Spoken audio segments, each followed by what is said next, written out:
과연 하나님께서 지금 이 시대의 믿음의 성도들에게 원하시는 것이 무엇인지, 하나님께서 우리들에게 그것을 원하신다면 그것은 이루어져도 되고 뭐 안 되면 어쩔 수 없고 그런 건가요?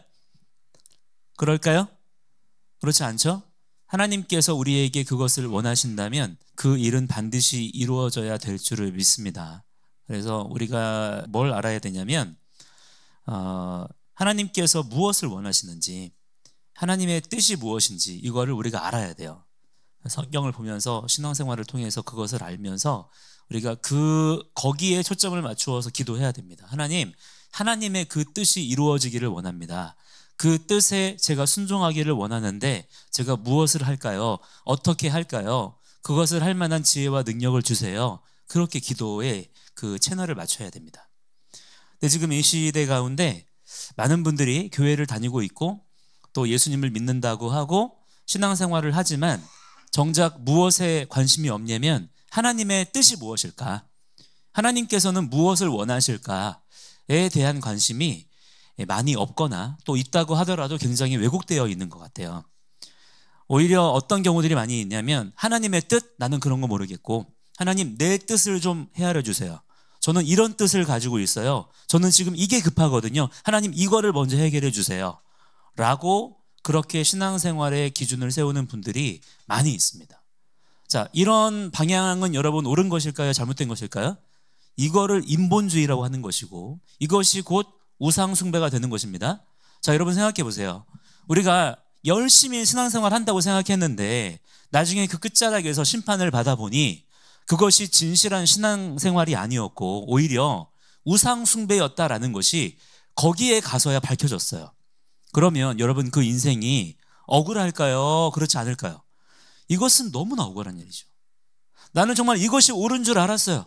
그래서 정말 그렇게 최선을 다했어요. 자, 그러면 내가 몰랐기 때문에 이것은 정상 참작이 되는 것일까요? 내가 몰랐으니까 어쩔 수 없는 것일까요? 그게 아니라는 겁니다.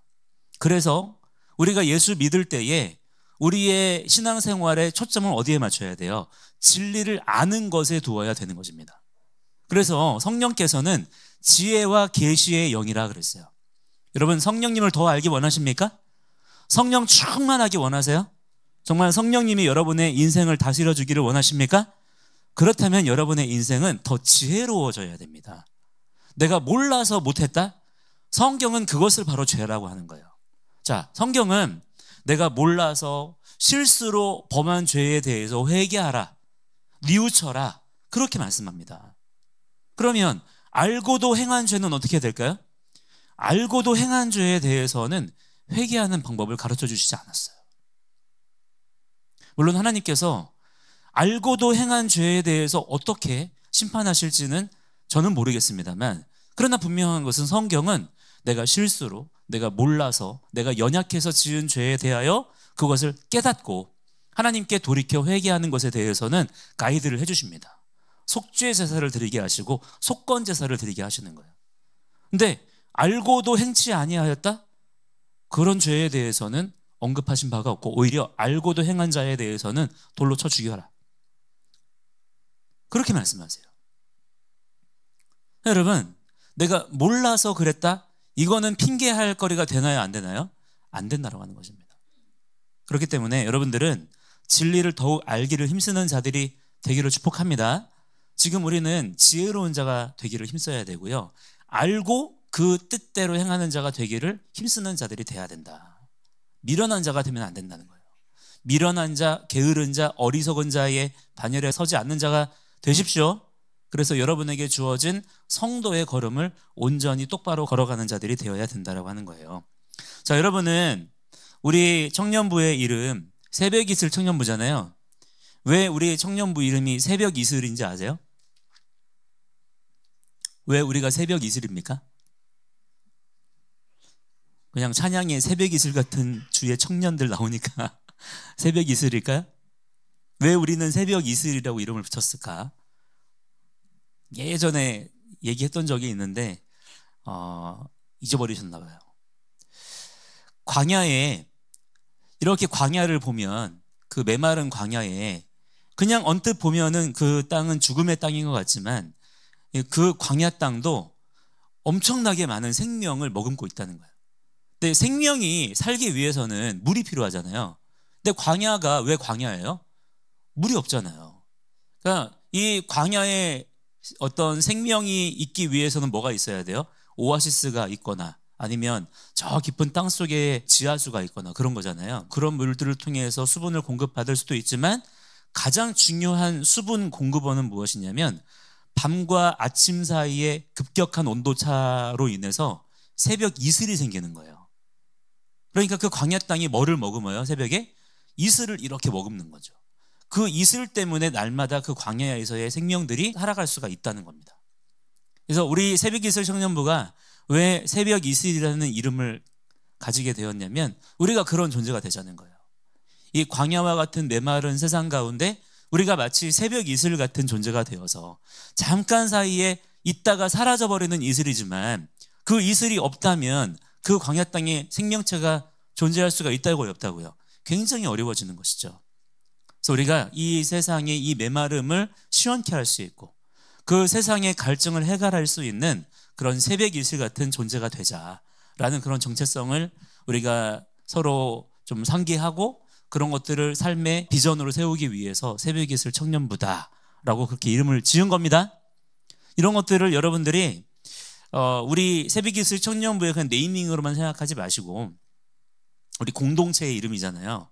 그러니까 여러분의 개인적인 삶의 가치관과 비전으로도 이것을 좀 세웠으면 좋겠어요. 그래, 내가 이 세상 가운데, 이 광야와 같은 세상 가운데 우리가 새벽 이슬 같은 그런 존재가 돼야 되겠다. 그런 역할을 해야 되겠다. 그렇다면 내가 어떤 역할을 해야 될까? 무엇을 해야 될까? 이런 것들을 고민할 수 있는 그런 여러분들의 삶이 되기를 바랍니다. 자, 그렇다면 여러분, 먼저는 우리가 무엇을 알아야 되냐면 이 세상이 광야와 같다는 것을 인식할 수 있어야 되겠죠? 그렇기 때문에 믿음이라고 하는 것은 반드시 현실 감각을 가져야 되는 것입니다. 그러니까 믿음이 있다라고 하면서 정작 그 믿음이라고 하는 것이 내 마음속에 생각이나 느낌으로만 가지고 있고 전혀 현실에 대한 인식이 없어요. 그러면 하나님께서 우리를 부르신 그 성도로서의 삶을 제대로 살아갈 수가 있을까요, 없을까요? 그것은 굉장히 막연한 망상과 같은 우리의 신앙이라고 하는 것이 잘못하면 이상한 막연한 망상으로 끝날 수가 있는 거예요. 정말 이슬같이 사라져버리는 것이 될 수 있는 것이죠. 그래서 먼저 여러분에게 중요한 것이 무엇이냐면 이 세상에 대한 인식을 바로 갖는 것이 굉장히 중요하다라고 하는 겁니다. 오늘 우리가 함께 읽은 말씀에 어떤 말씀이 나옵니까? 이사갈 자손에 대한 이야기가 나오는데 이 이사갈 자손의 특징이 뭐냐면 시세를 알았다 그랬어요. 시세가 뭘까요? 시세라고 하는 것은 어떤 물건 값을 얘기하는 게 아닙니다. 시세라고 하는 것은 시간에 대한 이해, 이 상황에 대한 이해가 있었다. 그러니까 뭐예요? 이 시대의 분별력을 가지고 있었다는 거예요. 지금 이 시대가 어떤 시대인지, 지금 이 타임이 어떤 타임인지, 지금 이 시대 가운데 하나님께서 어떤 일을 행하고자 하시는지, 어떤 역사의 흐름 가운데 지금 우리가 놓여져 있는지를 이들이 영적인 분별력을 가지고 알고 있었다는 거예요. 이러한 지혜가 여러분들에게도 있어야 될 줄을 믿습니다. 그러니까 뭐냐면 우리가 믿노라라고 하는 생각만 가지고 있고 그것이 내 마음의 평안과 기쁨을 위해서만 이렇게 흘러가는 것이 아니라 뭐예요? 이 시대적인 흐름으로 우리가 같이 갈 수가 있어야 된다는 거예요. 우리가 지금 살고 있잖아요. 예수 믿고 나서 우리가 그 날부로 예수님 영접한 이후로 그냥 즉시로 죽어버리고 우리의 영혼이 저 천국으로 가는 게 아니잖아요. 예수 믿고도 하나님께서 어떻게 하십니까? 우리를 살게 하시잖아요. 이 세상에서의 삶을 계속 살게 하시잖아요. 그 말은 무엇일까요? 우리가 예수 믿고 나서 하나님의 자녀가 되었을 때에 이 땅 가운데서 해야 될 일이 있다는 거예요. 이것을 우리가 분명히 알고 먼저 뭐를 알아야 되겠습니까? 우리가 살고 있는 이 시대에 대한 이해가 있어야 된다라고 하는 겁니다. 자, 그렇다면 여러분, 지금 우리에게 주어진 이 현실은 어떻습니까? 우리에게 주어진 현실. 이것을 이해하는 것이 여러분의 신앙생활과 직결된다라고 하는 거예요. 많은 분들이, 정말 많은 분들이, 그래서 제가 마음이 너무 어렵습니다. 정말 많은 분들이 예수 믿는다, 나는 하나님을 믿는 사람이다 라고 하면서 실제로는 어떤 삶을 선택하는 줄 아세요? 이 현실과 분리되기를 원해요. 현실을 외면하기를 원합니다. 나는 이 세상과 상관없는 사람인 줄 아는 거예요. 그래서 세상이 지금 이렇게 뒤집어져도 나는 모르겠다는 거예요. 그냥 평안함, 그냥 기쁨, 그냥 나의 마음의 만족, 이런 방향으로만 내 삶을 그렇게 맞추겠다는 거예요. 하나님, 저는 기뻐요. 저는 그래도 감사해요. 저는 그래도 평화로울래요. 이것은 뭐냐면 자기를 기만하는 것이고 알지 못하는 것입니다. 그건 올바른 기독교 신앙이 아니에요. 그 사람이 올바른 기독교 신앙을 가지고 있고 정말 예수님이 만유의 주님이시고 만왕의 왕이심을 인정하는 사람이고 하나님은 창조주 하나님이시다, 이 진리를 깨달은 사람이라면 어떻게 해야 될까요? 내가 믿노라 하는 그 믿음을 가지고 이 현실을 제대로 말씀의 눈을 가지고 직시할 수가 있어야 되는 거예요. 지금 이 시대 가운데 어떤 일이 벌어지고 있는가? 이 벌어지고 있는 현상의 본질은 무엇인가? 그렇다면 하나님은 우리가 어떤 선택과 결정을 하기를 원하시는가? 내가 어떤 영향력을 내가 끼쳐야 될 것인가? 내가 해야 될 일이 무엇인가? 이런 것들을 계속해서 고민할 수가 있어야 된다는 겁니다. 그런데 너무나 안타깝게도 대다수예요. 그런 부분에 대해서 관심이 없어요. 물론 여기에는 교회와 교회 리더십의 책임이 제일 크다고도 할 수 있죠. 그죠? 그렇게 안 가르쳤기 때문에, 그렇게 비전 제시, 방향 제시를 안 했기 때문에 그렇게 그냥 가는 부분도 있습니다. 그러나 그렇다면 단지 그런 교회 리더십과 교회 시스템의 문제이기만 할까요? 그렇지 않다는 거예요. 제가 지난주에도 얘기했지만 지금 교회 안에 안타깝게도 수요와 공급의 원칙이 적용되고 있다고 그랬죠. 원하는 게 있는 거예요. 교인들이 교회에 와가지고 원하는 게 뭐 시세를 알고 현실 인식이 어떻고, 나는 이런 거 관심 없고 마취총 써달라는 거예요. 나 세상에서 고단했으니까 힘들었으니까 교회 와서는 그런 거 걱정하지 않고 그냥 나 몽롱하게 있고 싶다. 찬양이나 들으면서, 찬양이나 부르면서 그냥 세상과 연을 끊고 잠시 동안 좀 평안하고 싶다. 그런 거를 우리가 교회 안에서 받아들이고 용인하고 그러면 안 된다라고 하는 겁니다. 오히려 어떻게 해야 됩니까? 그렇게 세상에 지쳐있고 찌들어있고 그렇게 무거운 짐을 지고 온 사람들이 교회로 왔어요. 그럼 어떻게 해야 돼요? 하나님의 말씀으로 강하고 담대하게 해야 되는 것입니다. 하나님의 말씀으로 일어나서 다시 하나님께서 그들에게 부여하신 삶을 살아낼 수 있게끔 그렇게 동기부여를 해주고 그렇게 중보하고 격려할 수 있고 새 힘을 공급할 수 있는 그런 역할을 교회가 해야 되는 거예요. 제가 많은 목사님들을 만나보면서 목사님들이 본인이 심호하고 있는 교회에 대한 정체성을 어떻게 이해하고 있느냐, 놀랍게도 피난처로 이해하고 계시더라고요. 교회는 쉼터라는 거예요. 이런 인식이 여러분 그럴듯하죠? 교회가 세상의 쉼터로, 오아시스로, 피난처로, 물론 그런 기능을 얼마간 하기도 합니다. 그렇지만 교회의 본질 자체가 그렇게 쉼터, 피난처, 휴식처, 안식처 이렇게 세팅되는 순간 여러분 어떻게 하게 될까요? 현실을 외면하기만 되는 거예요. 현실을 도피하는 곳으로 사용하게 되는 겁니다. 그럼 교회는 뭐냐면 원래 맡겨진 기능을 제대로 감당할 수가 있어요, 없어요? 없게 되는 거예요. 본질적으로 교회의 역할은 무엇이냐면 훈련소입니다. 교회는 군사를 양성하는 군사훈련소이고요, 군대의 본진이에요. 이곳에서 말씀의 용사들이 길리워져야 되는 것이고요, 능숙한 용사로서 훈련되어져야 되는 것입니다. 그래서 교회 안에 물론 군대에 가서도 어떻습니까? 군대에 가서도 쉬는 곳이 있죠. 또 군대에서 이렇게 다치거나 병들면 의무대로 가가지고 치료도 받잖아요. 그러니까 군대 안에 그런 어떤 쉬는 곳도 있고 또 치료받는 그런 곳도 있어요. 물론 그런 기능도 있긴 합니다. 그렇지만 군대 안에 의무대가 있다고 해서 또는 BX가 있다고 해서 군대가 쉼터예요? 군대가 병원입니까? 그건 아니라는 거예요. 마찬가지로 교회 안에도 그런 부분적인 역할과 기능이 있긴 하지만 그것이 마치 본질인 것처럼 그렇게 여겨져서는 안 된다고 하는 겁니다. 자, 여러분이 교회 올 때도 마음가짐을 잘 잡아야 됩니다. 여러분이 교회 다니는 이유가 무엇인가요? 여러분이 예수님을 믿는 이유가 무엇입니까? 왜 우리가 이렇게 모여서 함께 신앙생활하고 주일마다 와서 예배드리고 왜 그러는 거예요? 단지 그것이 나의 마음의 평안 때문이냐? 단지 나의 어떤 문제 해결 때문이냐? 그래서는 안 된다는 거예요. 하나님이 우리를 부르신 이유와 목적이 있다는 것을 알아야 되는 겁니다. 우리는 하나님의 말씀대로 즉각적으로 순종하며 반응할 수 있는 믿음의 용사들로서 훈련되어져야 된다. 할렐루야.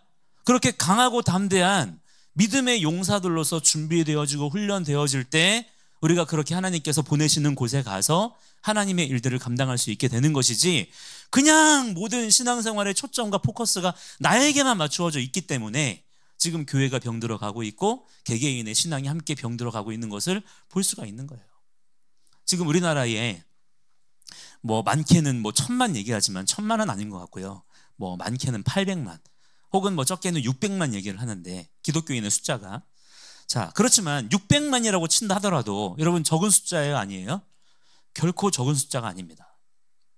이 600만이라는 기독교인들이 기독교 신앙의 본질을 깨닫고 하나님께서 우리를 교회로 부르셨고 성도로 부르셨을 때 그 역할과 정체성이 무엇인지를 기록된 말씀을 통해서 알아요.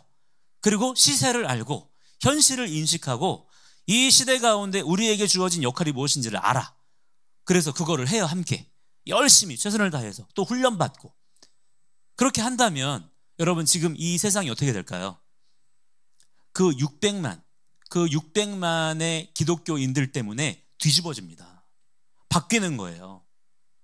여러분, 기독교인들이 얼마나 중요한 역할을 하는 거냐면, 기독교인의 수가 비기독교인들의 수보다 많지 않아도 돼요. 우리는 진리를 가지고 있는 자들이기 때문에 진리는 무조건 비진리를 이깁니다. 진리의 능력이 있어요. 이 진리의 능력을 가지고 있는 자들이 600만이나 된다? 그들이 우리나라 가운데 똑바로 세워져 있다? 우리나라 절대 뒤집어지지 않고요, 반드시 승리합니다. 그런데 지금 이 시대 가운데 어떤 걸 보고 있어요? 오히려 세상 사람들이 끌어가고 있어요. 그러니까 세상 사람들이 하나님의 진리의 말씀을 붙잡지 않고 파편적인 진리들이 있거든요. 세상 가운데도 파편적인 진리들이 있습니다. 그 파편적인 진리들을 가지고 있는 분들이 이 세상을 이끌어 가려고 하면 방향은 제대로 잡아도 이거를 온전하게 끌고 갈 수 있는 힘이 있어요, 없어요? 없는 거예요. 그렇기 때문에 지금 이 세상 가운데, 이 불완전한 현실 가운데 그 리더의 역할을 누가 해야 돼요? 기록된 진리의 말씀에 아멘하고 그 말씀을 오늘도 붙잡고 있는 우리 주의 백성된 자들이 맨 선두에 서서 이 세상의 모든 영적인 흐름을 끌고 가야 되는 거예요. 그러면 이 세상의 모든 흐름들을 그러한 믿음의 성도들의 삶을 통해서 바꿔낼 수가 있는 것입니다. 근데 문제는 뭐냐면, 기독교인들이 예수 믿는 사람들이라고 자칭 그렇게 말하는 분들이 그런 부분에 대한 관심이 없어요. 그냥 관심이 없어요. 그냥 예수 믿고 교회 다니는 이유가 뭡니까?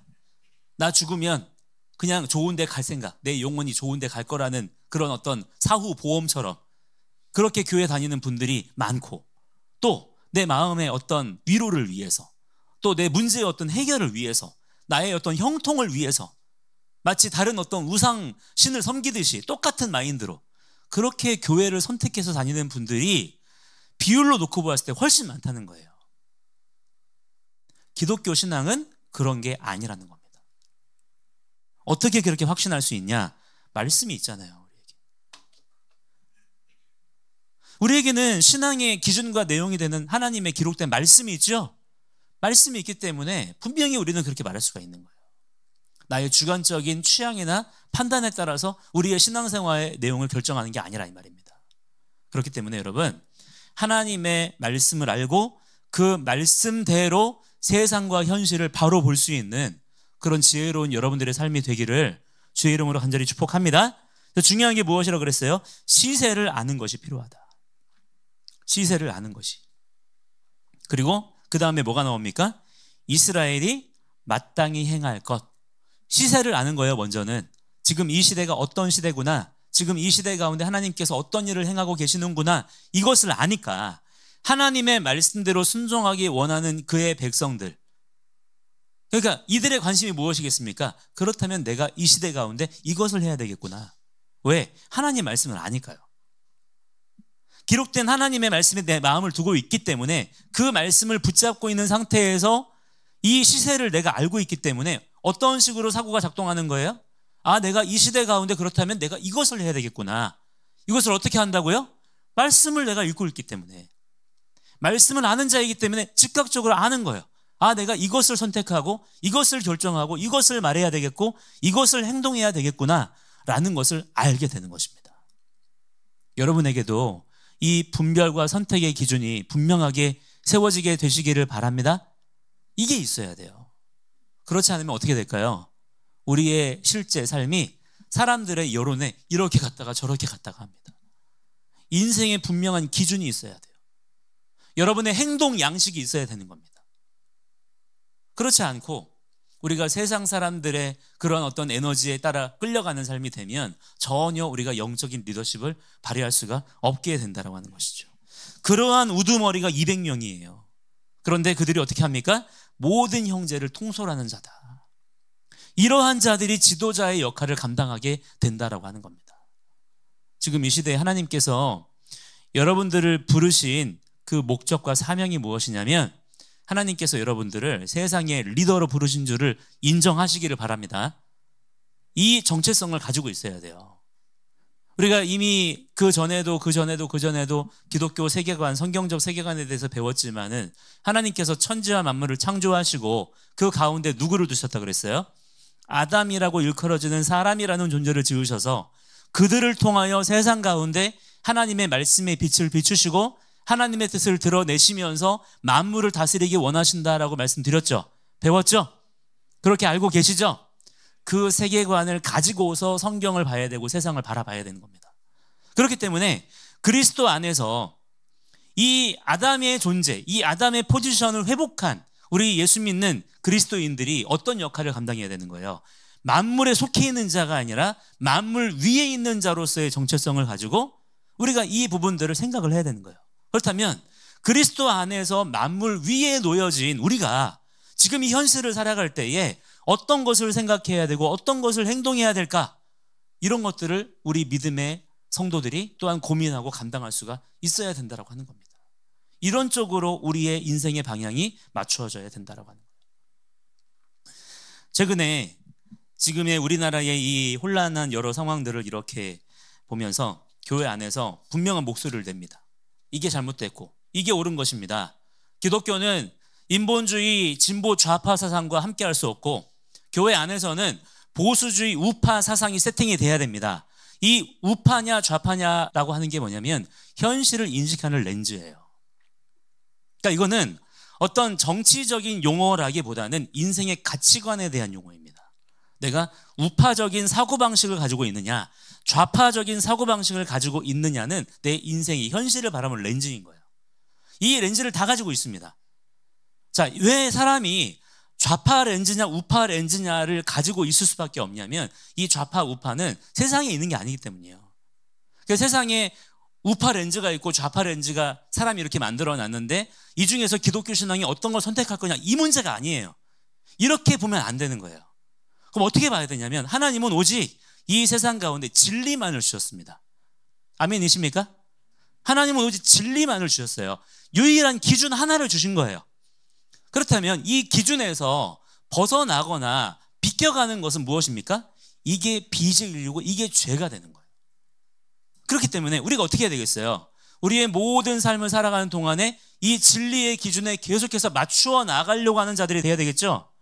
맞추어 나가는 자가 돼야 되겠어요? 이 진리의 말씀을, 기준을 멸시하고 무시하고 대적하는 자가 돼야 되겠어요? 어느 편에 서야 되겠습니까? 그러니까 이 두 기준이 있는 거예요. 유일한 진리가 있는데 진리에 내가 맞추기를 힘쓰는 거냐? 이 진리를 어쨌든 간에 내가 따라가기를 원하냐? 아니면 새로운 진리를 세우기를 원하냐? 이 유일한 진리를 내가 대적하기 원하냐? 지금 이 구분인 거예요. 좌파 이데올로기는 하나님의 유일한 진리를 대적합니다. 미워하는 거예요. 배격하는 것입니다. 그리고 사람이 생각할 때 옳아 보인다라고 하는 기준을 세우는 거예요. 새로운 진리를 세우고자 하는 것이죠. 그래서 좌파 이데올로기에서는 뭐를 하냐면 기존의 전통, 가치, 어떤 질서, 이치 이런 것들을 부정합니다. 계속해서 새로운 정의를 만드는 거예요.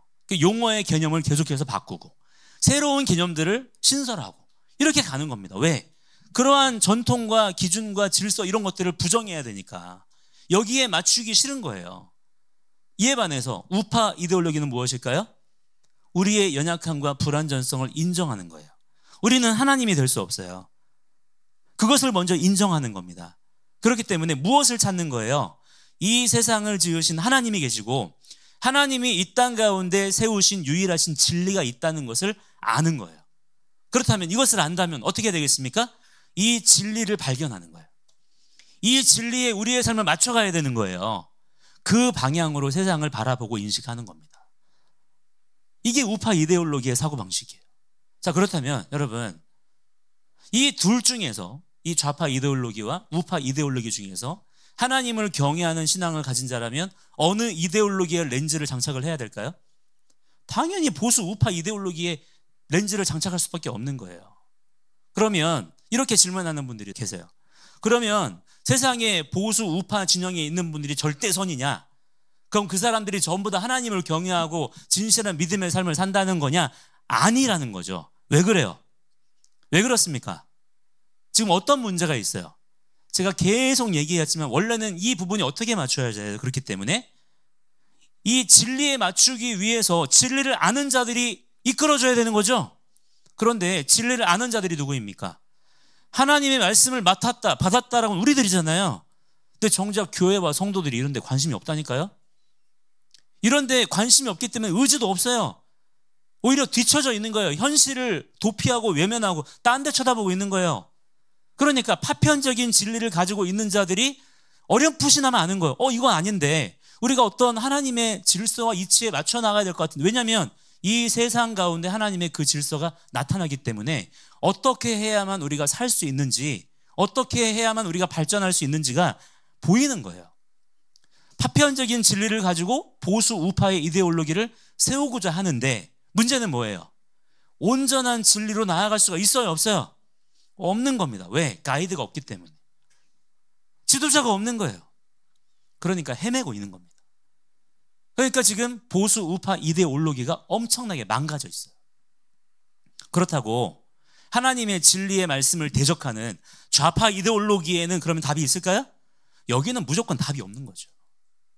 그렇다면 지금 여러분 이 문제들의 해결 방식은 어떻게 찾아야 되냐면 우리 예수 믿는 사람들부터가 현실에 대한 인식을 제대로 해야 되는 거예요. 현실을 외면하고 도피하던 데서부터 이제는 우리를 지으신 하나님의 우리에 대한 뜻과 계획과 기준이 무엇인지를 깨닫고 우리의 역할이 무엇입니까? 세상 가운데 말씀의 빛을 비추는 거예요. 하나님의 진리가 무엇인지, 하나님의 질서와 이치가 무엇인지를 비춰주는 역할을 우리가 해야 그 빛을 따라서 세상의 많은 사람들이 올바른 삶의 기준을 가지고 하나님께로 나아올 수 있는 거 아니겠습니까? 그런데 이런 기준들은 다 무너져 있는 채 그냥 전도하죠. 여러분, 전도하자는 거, 교회가 전도해야 된다, 말씀이가 틀립니까? 맞는 얘기죠. 명제 자체는 맞아요. 근데 문제가 뭐예요? 전도라고 하는 말의 용어 정의가 잘못되어 있어요. 전도가 무엇인지, 그럼 거기에서 말하는 도라고 하는 게 무엇인지, 이런 내용들이 완전히 왜곡되어 있고 축소되어 있고 망가져 있으니까 명제는 맞아. 교회가 전도해야 된다. 교회의 본질적인 사명은 전도다. 오케이, 동의한다니까. 그런데 현실 속에서는 전혀 엉뚱한 얘기를 하고 있는 거예요. 교회가 이렇게 망가져 있기 때문에 당연히 보수 우파 이데올로기를 통해서 현실에 대한 제대로 된 이해와 또 인식이 돼야 되는 이것 또한 함께 작동을 하지 못하고 있는 그런 상황이 지금 벌어지고 있는 것이다. 자, 이런 상황들을 우리가 바꿀 수 있을까요, 없을까요? 바꿀 수 있습니다. 왜? 지금 아무도 그렇게 하지 않기 때문에 그렇게 보여요. 아무도 하고 있지 않는 것처럼 보여요, 정말로. 그런데 아무도 하고 있지 않은 상황에서 누군가가 이제 일어나가지고 그런 것들에 관심을 가지기 시작하고 알고자 하고 아직은 서툴지만 부족하지만 뭐라도 해보려고 하는 거예요. 그러면 그만큼의 변화는 일어날 수 있는 거예요. 자, 이런 부분들이 계속 확장이 되어지고 증폭이 되어진다면 그만큼 변화도 더 많이 일어나게 되겠죠. 이런 것들을 우리가 기대를 해야 된다라고 하는 거예요. 제일 먼저 그래서 여러분들이 해야 되는 것은 무엇일까요? 하나님 말씀을 먼저 아는 자들이 돼야 됩니다. 제가 그래서 성경을 읽어야 됩니다. 성경을 읽는 일에 우리의 힘을 쏟아야 됩니다. 그랬더니 한가롭게 지금 성경 읽고 있을 때니 지금 여러분 그 어느 때보다도 성경을 읽어야 될 때입니다. 성경을 모르기 때문에 이 현실을 못 보는 거예요. 지금 우리에게 주어진 내 안에 들어와 있는 말씀의 언어가 없기 때문에 실제 인생을 살아가는 언어는 다 어디에서 가지고 있어요? 뉴스에서, 세상 사람들의 말을 통해서, 인터넷 속에서, 유튜브 속에서 그 언어 가지고 세상을 바라보고 있는 거예요. 이 사고 체계를 바꾸기 위해서는 내 안에 들어있는 언어를 바꿔야 됩니다. 어떤 말씀으로 바꿔야 될까요? 성경의 말씀을 바꿔야 돼요. 그래서 성경을 그 어느 때보다 지금 힘써 읽어야 된다. 자, 그리고 그렇게 정말로 한가롭게 성경만 펴놓고 읽고 있을 것이 아니라 내가 성경을 읽었다면 어떻게 됩니까? 그 말씀을 가지고 현실을 봐야 된다는 거예요. 부지런히 봐야 돼요. 그래서 오늘 이 말씀에 나오는 것처럼 우리도 이사갈 지파의 우두머리들처럼 시세를 아는 자들이 돼야 된다. 믿음의 현실 감각을 가져야 된다는 겁니다. 지금 무엇이 옳은 것이고 무엇이 잘못된 것인지에 대한 올바른 판단 기준이 있어야 된다. 그리고 또 무엇입니까? 그렇다면 당연히 마땅히 우리가 무엇을 행해야 될지 또한 우리가 알게 되는 거예요. 이 두 가지를 우리가 가지게 되면 이 시대 가운데 여러분들이 놀라운 영적인 리더십을 발휘할 수 있게 됩니다. 그래서 여러분들 가운데 한 사람도 빠짐없이, 왜냐하면 하나님이 그렇게 지으셨기 때문에, 여러분 중에 하나님의 창조와 상관없이 그냥 이렇게 있게 된 분 아무도 없잖아요. 맞죠? 하나님께서 여러분들을 다 빚으시고 여러분들에 대한 제각각의 하나님의 부르심과 계획이 다 있는 줄을 믿습니다. 그렇게 지으셨잖아요. 그렇기 때문에 한 사람도 빠짐없이 다 이러한 하나님의 부르심 가운데 쓰임받는 자들이 되어야 된다라고 하는 거예요. 그래서 여러분들을 통해서 지금 이 시대의 영적인 기류가 바뀌어지고 실제적인 삶의 변화가 일어날 수 있도록 그렇게 쓰임받는 여러분들의 삶이 되기를 축복합니다.